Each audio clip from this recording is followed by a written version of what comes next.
អ្នកណាម្នាក់គឺសម្បយុទ្ធដ៏ធំដ៏វឹងល្វើយរបស់អ្នកធ្លាប់ឮពាក្យថាសង្សារឬទេសម័យដែលខ្ញុំជាយុវវ័យពាក្យថា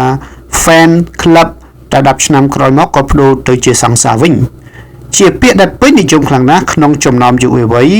រហូតទីបំផុតត្រូវបញ្ញត្តិក្នុងវចនានុក្រមសង្សារជាពាក្យដែលប្រើក្នុងក្រុមយុវវ័យមានន័យថាមិត្តដែលមានភេទផ្ទុយគ្នាដែលស្និទ្ធស្នាលគ្នាជាងមិត្តភក្តិធម្មតាតែមិនមែនជាគូដណ្ដឹងខណៈដែលខ្ញុំនិយាយជាមួយបណ្ដាសិស្សមានសិស្សម្នាក់មានមុខមាត់ស្អាតនិងមានមន្តស្នេហ៍ចំពោះភេទផ្ទុយគ្នាខ្ញុំគិតថាគេប្រហែលជាមានសង្សារយ៉ាងពិតប្រាកដទើបសួរមើលថាមានសង្សារហើយឬនៅគេក៏ប្រញាប់បដិសេធភ្លាមតែមិត្តភក្តិដទៃទៀតនាំគ្នាសើចចំអកហើយឆ្លើយជំនួសថាមែនហើយលោកគ្រូគេមានសង្សារច្រើនណាស់ហេតុអ្វីបានជាត្រូវមានសង្សារផងចម្លើយដំបូងដែលគួរតែបានឮគឺអាចមានមនុស្សដែលល្អជាងនេះចូលមកក្នុងជីវិត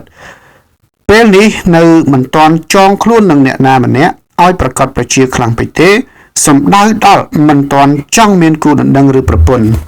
ខណៈដែលយើងដើរទិញអីវ៉ាន់ឬចោះឈ្មោះចូលរៀនអាចមានជំរើសឬជំនាញបំរុងទុក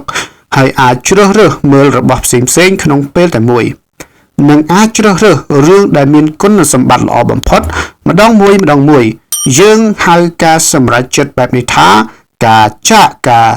ភាពសាំញ៉ាំចំណុចវិជ្ជមាននៃការចាត់ការភាពសាំញ៉ាំនេះគឺក្រោយពីត្រួតពិនិត្យសភាពគ្រប់យ៉ាងរហូតពេញចិត្តហើយទើបសម្រេចចិត្តរើសលឿងល្អបំផុតនៅពេលក្រោយការជ្រើសរើសគូជីវិតមិនអាចធ្វើបែបនោះបានទេព្រោះពេលជួបមនុស្សដែលត្រូវចិត្តត្រូវសម្រេចចិត្តថានឹងសេពគប់គេឬនាងជាសង្សារឬទេយើងមិនអាចសន្សំមនុស្សដែលពេញចិត្តដើម្បីយកមកជ្រើសរើសនៅពេលក្រោយបានទេត្រូវសម្រេចចិត្តដាច់ខាតថានឹងសេពគប់ឬទេជាការចាត់ការម្ដងឲ្យរួចស្រេចព្រោះមានឱកាស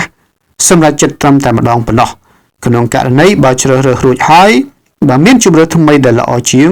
យើងចង់បដូរចិត្តអាចជាភារៈដ៏ស្មុគស្មាញដែលត្រូវចាត់ការបន្តទៀតខ្ញុំគិតថាសង្សារគឺជាលទ្ធផលដែលកើតឡើងពីសម្ព័ន្ធភាពរបស់មនុស្សតាមគោលការណ៍បរិភាគនិយមដោយសារតែគិតថាការជ្រើសរើសសេពគប់មិត្តភេទផ្ទុយគ្នាធ្វើបានដោយការជ្រើសរើសទិញកាបូបឬសម្លៀកបំពាក់ប៉ុន្តែលទ្ធផលនៃការមានជម្រើសជាច្រើនអាចអាក្រក់ជាងការមានជម្រើសតែមួយក៏ថាបានដោយសារតែខ្ញុំជាគ្រូជាង10ឆ្នាំហើយទើបអាចសង្កេតសិស្សជាច្រើនហើយអាចនិយាយបានពេញមាត់ថាមនុស្សដែលមានសង្សារច្រើនទីបំផុតមិនឃើញថាអាចរកដៃគូដែលល្អឥតខ្ចោះបានម្ដងណាឡើយហើយជាញឹកញាប់ជំរើសចុងក្រោយអាចបំផុតទៅវិញជានិស្សិតស្រីម្នាក់ដែលខ្ញុំស្គាល់នាងជាមនុស្សដែលស្អាតនិងគួរឲ្យស្រឡាញ់ទើបមានបរិសុទ្ធជាច្រើនដែលចង់បាននាងធ្វើល្អជាមួយបរិសុទ្ធគ្រប់គ្នាមើលទៅគុណផឹកតែជាមួយគ្នាសូម្បីតែភាគីម្ខាងទៀតសារភាពស្ថាស្រឡាញ់នាងក៏មិនបានបដិសេធគាត់ផ្ដាច់សម្ព័ន្ធភាពដែរនៅតែរក្សាសម្ព័ន្ធភាពទៀតមិនបានប្រាប់ភាគីម្ខាងទៀតឲ្យច្បាស់ថាមិនស្រឡាញ់ឈប់តាក់ទងគ្នាទៅខណៈជាមួយគ្នាក៏បានចេញទៅណាត់ជួបគ្នាជាមួយនឹងបុរសដទៃផងដែរហើយទោះបីជាជួបបុរសថ្មីហើយក៏ដោយក៏នៅតែធ្វើដូចដើមគ្រប់ប្រការរហូតដល់10ឆ្នាំកន្លងផុតទៅបុរសដែលវង្វេងស្នេហ៍នាងចាប់ផ្ដើមធុញទ្រាន់ហើយចាប់ផ្ដើមកាត់ចិត្តពីនាងម្ដងមួយរហូតចិត្តអស់ទោះបីជាមានមន្តស្នេហ៍និងមានបុរសចោមរោមច្រើនប៉ុណ្ណាតែចំនួនបុរសឥតខ្ចោះដែលចូលមកក្នុងជីវិតក៏ចាប់ផ្ដើមរារែកចំពោះ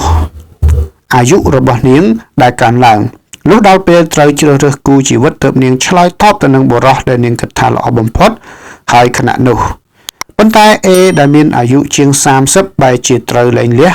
គ្នាហើយទៅនៅម្នាក់ឯងតាមដែលខ្ញុំបានឮពេលនេះនាងកំពុងតែរកមើលមនុស្សដែលល្អបំផុតម្ដងទៀតហើយ